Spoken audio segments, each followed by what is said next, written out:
A straight wire carrying a current of 12 ampere. यहाँ पे जो करंट फ्लो हो रहा है वायर में वो कितना हो रहा है, 12 एम्पियर का करंट हो रहा है, 12 एम्पियर का करंट जा रहा है, 12 एम्पियर का करंट जा रहा है, right. Bent into semi circular arc, ये स्ट्रेट वायर है, इसको सेमी सर्कुलर आर्क में बेंट कर दिया गया है, जिसकी रेडियस जो दी गई है यहाँ से, अगर मैं इसको सेंटर मान लेता हूँ, ये कितना दिया हुआ है, 2 सेंटीमीटर दे रखा है as shown in the figure. ये फोटो दिया हुआ है, तो कह रहे हैं consider the magnetic field be at the centre of the arc. इस आर्क का सेंटर क्या होगा, अगर मैं पूरा सर्कल ड्रॉ कर देता हूँ, सेंटर यही हो जाएगा, यही पॉइंट हो जाएगा। हमको निकालना है what is the magnetic field due to the straight segment. आज हम लोग एप्लीकेशन ऑफ बायो-सेवर्ट लॉ पे न्यूमेरिकल देखेंगे। यहाँ पे ध्यान से देखिए क्या क्या गिवन है हमारे पास।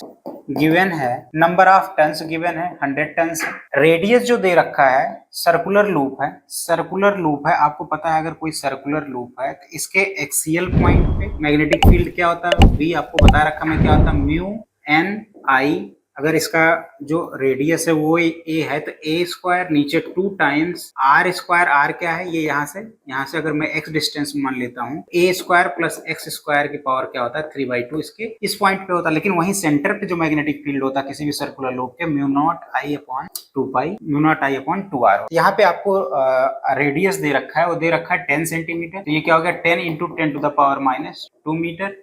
जो करंट की वैल्यू दे रखी है, जो इसमें फ्लो हो रहा है, वो कितना दिया हुआ है, 1 एम्पियर का दिया हुआ है। हमको क्या बताना है, बी मैग्नेटिक फील्ड की वैल्यू बना the centre of the coil पे। तो अभी देखिए यहाँ पे जो मैंने 1 टर्न लिया हुआ, तो यहाँ पे क्या है, ये 100 टर्न्स है। नंबर ऑफ टर्न्स कितने हैं, 100 है। तो जो नंबर ऑफ टर्न्स अगर बढ़ जाएंगे तो जो सेंटर पे मैग्नेटिक फील्ड का फॉर्मूला हो जाता है n टाइम्स, अगर 1 है तो mu naught I upon 2r, लेकिन अगर n टर्न्स है तो बस n से क्या करना होता है, मल्टीप्लाई कर देना होता है। तो n कितना है हमारे पास, 100। म्यू नॉट की वैल्यू होती है 4 पाई इंटू 10⁻⁻7। आई की वैल्यू आपने देखा 1 है। नीचे यहाँ अगर हम लोग देखें 2 इंटू आर की वैल्यू 2 इंटू 10⁻⁻, ये देखिए ये से ये कैंसिल हो गया, ठीक है। ये क्या आ गया, n हमारे पास 100 है। तो हमारे पास जो बचा यहाँ पे, तो ये बच गया पाई इंटू 10⁻⁵। ठीक है, इसमें कुछ छूटा तो नहीं हमारे पास। म्यू नॉट 4 पाई इंटू आई की वैल्यू क्या है हमारे पास 1 एम्पियर, 2 इंटू नीचे 2 इंटू 10⁻⁻2, बिल्कुल हमने रख दिया 10⁻5। इसकी अगर मैं वैल्यू रखूं तो 3.14 इंटू 10 क्या आ गया, -5।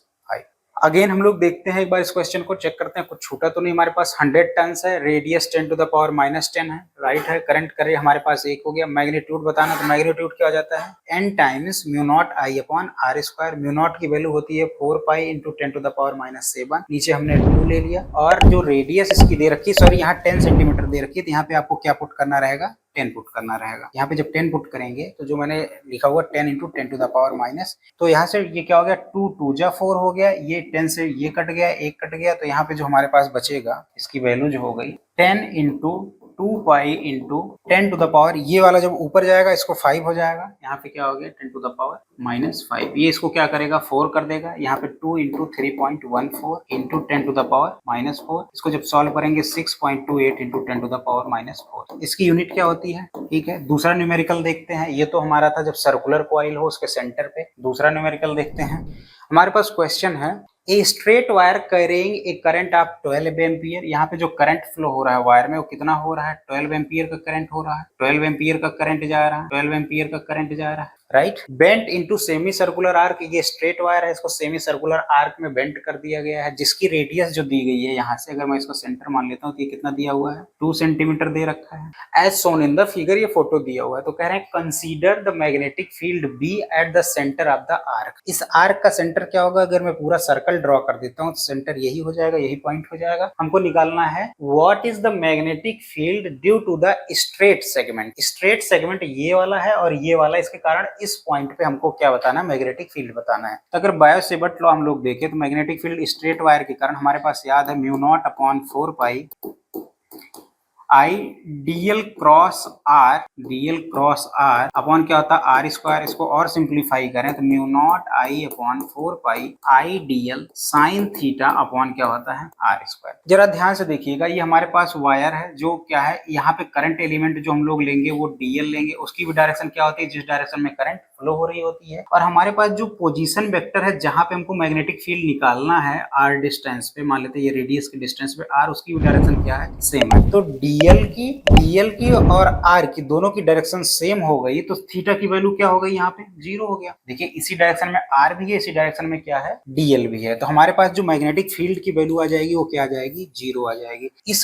स्ट्रेट वायर के कारण इस सेंटर पे मैग्नेटिक फील्ड का जो कंट्रीब्यूशन होगा क्या होगा, कुछ नहीं होगा। वैसे ही इस वाले वायर को आप देखिए, इसमें डीएल, कोई भी आप डीएल ले लीजिए, डीएल का डायरेक्शन वही होता है जो करंट का डायरेक्शन होता है, तो करंट का डायरेक्शन इधर हमने जा रहा है तो डीएल का भी डायरेक्शन क्या हो गया, इधर हो गया। मैग्नेटिक फील्ड सेंटर पे निकालना है तो इसकी डायरेक्शन क्या हो गई, अभी पीछे की तरफ हो गई। आर की डायरेक्शन, थीटा इन दोनों के बीच में कितना बना, 180 डिग्री। अगेन हम लोग जानते हैं जब थीटा 180 डिग्री हो गया तो साइन 0 की वैल्यू क्या होती थी, 0 होती थी। वैसे ही साइन 180 की वैल्यू क्या होती है, 0 होती थी। इसके कारण भी कंट्रीब्यूशन इस सेंटर पे क्या हो पाएगा, कुछ नहीं हो पाएगा, 0 हो जाएगा। इसके सेकंड पार्ट पे आते हैं, सर्कुलर आर्क के कारण निकाल के हम लोग देखते हैं। अगला क्वेश्चन हमारे पास, in what way the contribution to be from the semi circular defend, इसके कारण डिफेंड करेगा, डिफर करेगा from that of the circular loop. अगर मैं इसको कंप्लीट सर्कुलर लूप बना दूं तो इसके कारण, इस सेमी सर्कुलर, इसके पूरे के कारण जो सेंटर पे मैग्नेटिक फील्ड होता है और इस सेमी सर्कुलर के कारण जो फील्ड होगा वो किस तरीके से उससे क्या करेगा, डिफर करेगा। एंड इन व्हाट वे, अगर इसी सर्कुलर लूप को उल्टे जस्ट इसके अपोजिट तरीके से बेंड कर दिया जाए तो क्या डिफरेंस आएगा, ये हमको बताना है, राइट। तो जरा देखते हैं यहाँ पे, अगर इस पॉइंट पे हमको निकालना है, ठीक है, ये हमारे पास ये रेडियस हो गया, ये आर है जिसको इन्होंने दे रखा है, इस पॉइंट पे आपको निकालना हुआ है। तो अगर यहाँ पे मैं बीओ से वट लगाऊं, mu naught upon 4 pi dl cross r, ठीक है, डीएल क्रॉस आर अपॉन क्या हो जाएगा, आर स्क्वायर, या अगर इसको सिंपली लिखूं साइन थीटा के टर्म में 4 पाई इंटू आई डीएल साइन थीटा क्या हो गया अपॉन आर स्क्वायर। जरा यहाँ से डीएल क्रॉस आर की वैल्यू निकालिए। डीएल क्या होता है, जो करंट की डायरेक्शन होता है, कोई भी करंट एलिमेंट ले लो आप करंट पे, जहां पे उसकी डायरेक्शन क्या हो जाएगी, टेंजेंशियली हो जाएगी। और आर क्या हो जाएगा, सेंटर की तरफ है, तो टेंजेंट और रेडियस हमेशा एक दूसरे के क्या होते हैं, परपेंडिकुलर होते हैं, ठीक है। तो यहाँ पे थीटा की वैल्यू क्या आ गई, 90 डिग्री, तो साइन 90 की वैल्यू क्या हो गई, साइन 90 डिग्री की वैल्यू क्या हो गई हमारे पास, 1 हो जाएगी साइन 90 की वैल्यू। और डायरेक्शन आप कैसे निकालेंगे, आपको मैंने पहले ही बता रखा है। तो क्या करना है, डीएल क्रॉस आर, डीएल से किसकी तरफ चलना है, आर की तरफ चलना है, और जो थंब की डायरेक्शन होगी वो मैग्नेटिक फील्ड की डायरेक्शन दे देगी। तो डीएल ये है, टेंजेंस देखिए ये वेक्टर है, आर की तरफ चलना है, ये आप चले, थंब कहाँ गया, अंदर की, तो मैग्नेटिक फील्ड की जो डायरेक्शन होने वाली है वो क्या हो जाएगी, into the plane of board. और उसको कैसे हम लोग दिखाते हैं, क्रॉस से दिखाते हैं। तो इसके कारण क्या हो जाएगा, क्रॉस से हो जाएगा। जरा इसके देख लीजिए, इसके कारण हम किससे दिखाएंगे, बाहर की तरफ डॉट हो जाएगा, बाहर की तरफ आ जाएगा, डीएल से आर की तरफ चलेंगे, जैसे इसके कारण अंदर हुआ, इस पे राइट हैंड रूल लगा के आप देखिए, उसमें मैग्नेटिक फील्ड की डायरेक्शन क्या आएगी, बाहर की तरफ आएगी। और इसका मैग्नीट्यूड निकालने के लिए सबसे आसान तरीका हम आपको बताएंगे, वो क्या है, आप सिंपल सा सर्कुलर लूप के कारण सेंटर पे मैग्नेटिक फील्ड निकालने का फॉर्मूला आप जानते हैं, B इक्वल टू क्या होता है, mu naught I upon 2r।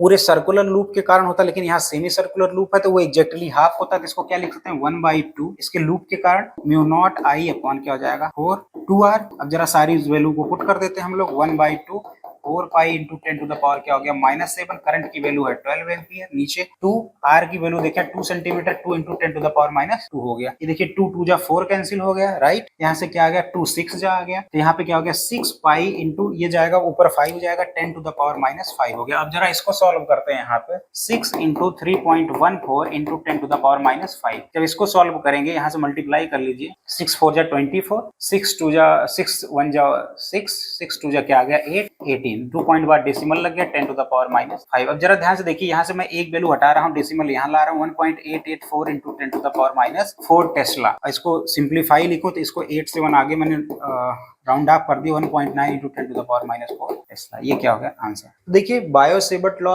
से भी हम लोग कई सारे क्वेश्चंस को सॉल्व करते हैं, उनके कॉन्सेप्ट्स को कैसे अप्लाई करते हैं, आप उस वीडियो को देखिए और इन न्यूमेरिकल्स पे आइए और उसको क्या करिए, बार बार अप्लाई करके देखिए। वैसे मैंने बताया, अब इसके कारण क्या हो जाएगा, बस magnetic field into the plane था, इसके कारण क्या हो जाएगा, आउट ऑफ द बोर्ड हो जाएगा, out of the plane board हो जाएगा, क्योंकि इसमें क्या था, डीएल की डायरेक्शन ये थी, आर की ये थी, इसमें डीएल की डायरेक्शन इधर होने वाली, जब इधर से इधर चलेंगे, आर की तरफ चलेंगे, तो हम कहाँ आ रहा है, बाहर की तरफ आ रहा है, तो मैग्नीट्यूड तो सेम होने वाला है। इस लूप के कारण भी सेंटर पे जो मैग्नीट्यूड होगा वो 1.9 into 10 to the power -4 tesla ही होगा, बस मैग्नेटिक फील्ड की डायरेक्शन पहले के कंपैरिजन में क्या हो जाएगी, अपोजिट डायरेक्शन में हो जाएगी। तो आज के आपके टाइम के लिए धन्यवाद, मिलते हैं आपसे नए क्लास में।